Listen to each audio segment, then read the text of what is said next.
E aí, gente, tudo bem com vocês? O meu nome é Clara, faço Física na USP e hoje eu tô aqui pra gente resolver uma questão da FUVEST 2019 sobre momento linear e energia.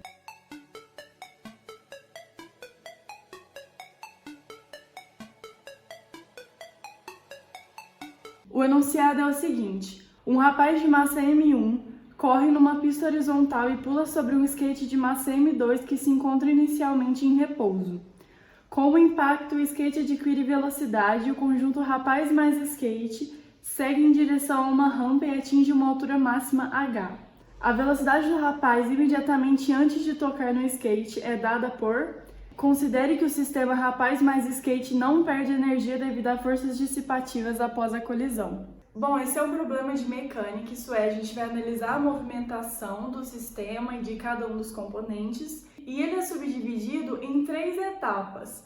Eu denominei por início, meio e fim cada uma das etapas e deixei aqui isolados os desenhos correspondentes a cada uma delas. Inicialmente, o que a gente tem? A gente tem um skate em repouso, por isso que a velocidade do skate está colocada como 0.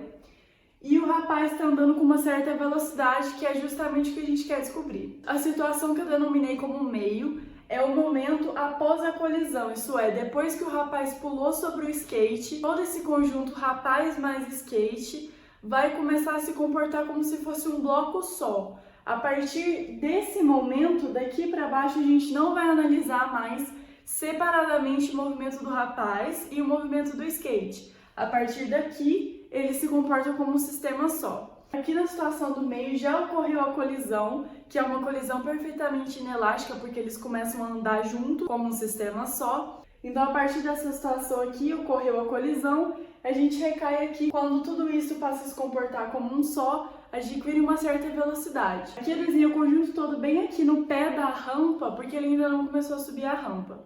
Porque ele vai ter uma certa velocidade e conforme ele for subindo a rampa, ele vai perdendo velocidade, até ele chegar na altura máxima que ele chama de H, que seria a situação final, onde o sistema está todo nessa altura máxima, que seria a altura máxima da rampa que ele sobe. Então, nesse problema, a gente tem várias coisas para pensar. A primeira delas é que a gente precisa analisar essa colisão, o fato de que a partir do momento em que o rapaz pula sobre o skate, eles passam a se comportar como um só, e qual que é a implicação disso em termos de conservação do momento linear.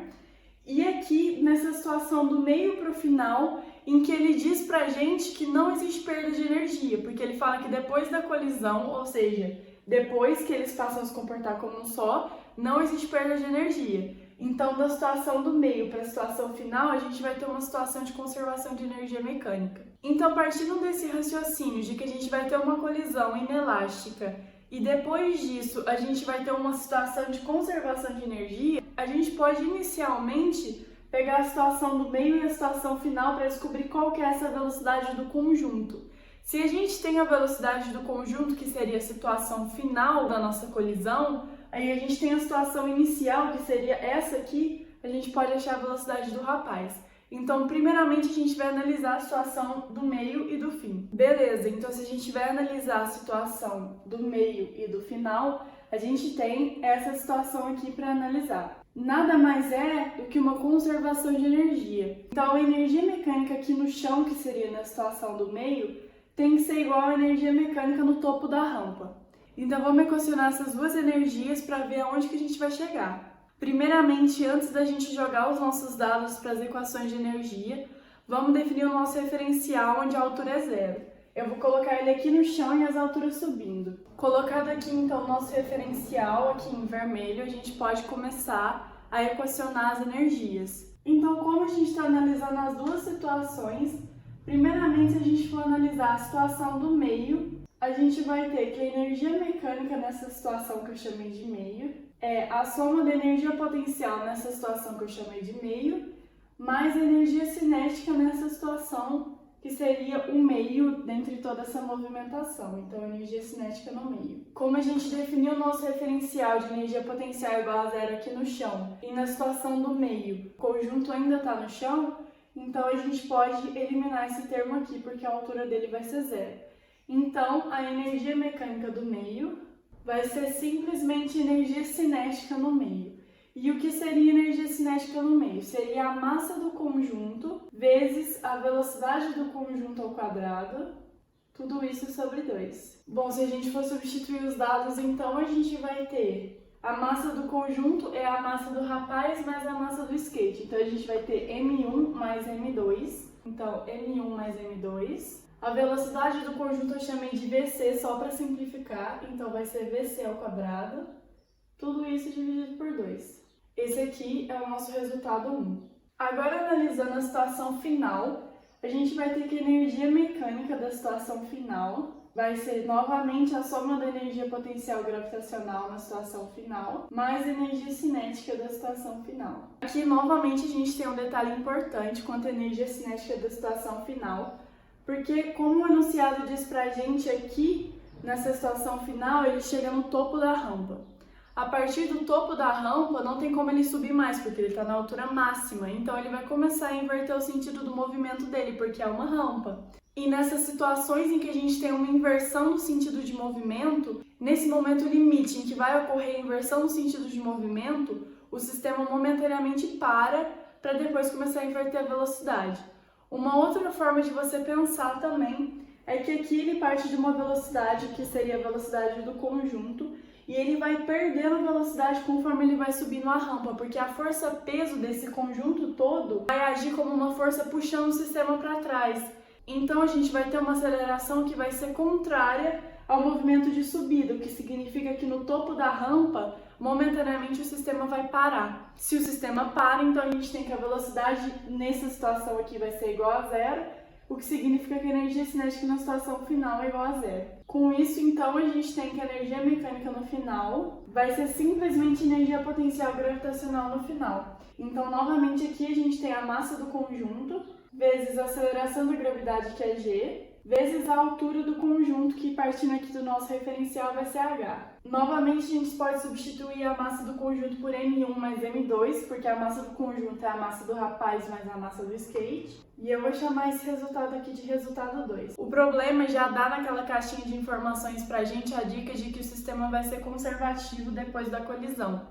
Então, daqui para cá, não há perda de energias, o que significa que a gente pode igualar esses dois resultados aqui. Então, como o sistema é conservativo, a gente pode igualar 1 e 2, o que significa que a gente está igualando a energia mecânica nessa situação que eu chamei de meio, com a energia mecânica na situação final. Então, a partir disso, a gente pode substituir energia mecânica no meio por esse resultado que a gente obteve aqui, que a gente chamou de 1. Então, a gente vai ter M1 mais M2 vezes VC ao quadrado, tudo isso sobre 2. Tudo isso tem que ser igual a 2, então vai ter M1 mais M2 vezes G vezes H. A gente pode perceber aqui que a gente tem a massa do conjunto, que é o M1 mais M2 aqui entre parênteses nos dois termos, então a gente pode cancelar. E disso, então, a gente vai obter que a velocidade do conjunto ao quadrado sobre 2 tem que ser igual a G vezes H. A gente pode passar o 2 multiplicando para lá, então a gente vai ter que a velocidade do conjunto ao quadrado tem que ser igual a 2 vezes G vezes H. Daqui a gente pode passar essa potência como raiz, então a gente vai ter o seguinte resultado. A velocidade do conjunto vai ser igual a raiz de 2GH. E por que esse dado aqui vai ser importante para a gente? Esse dado vai ser importante porque agora o nosso próximo passo é analisar a situação do início e a situação do meio. Entre essas duas situações existe uma situação de colisão inelástica. Nessa colisão a gente tem que o momento linear ele vai ser conservado. Então agora a gente tem perfeitamente todos os dados que descrevem a situação depois da colisão.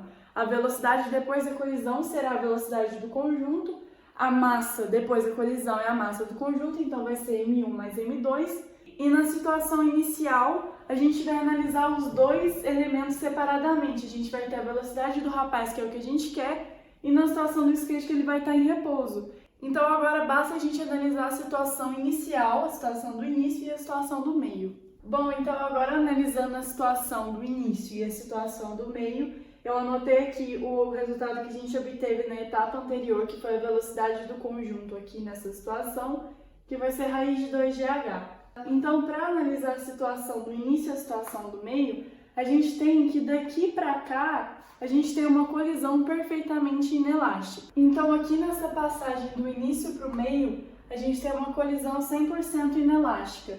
Na colisão 100% inelástica, a gente sabe que o momento linear vai se conservar, a quantidade de momento se conserva.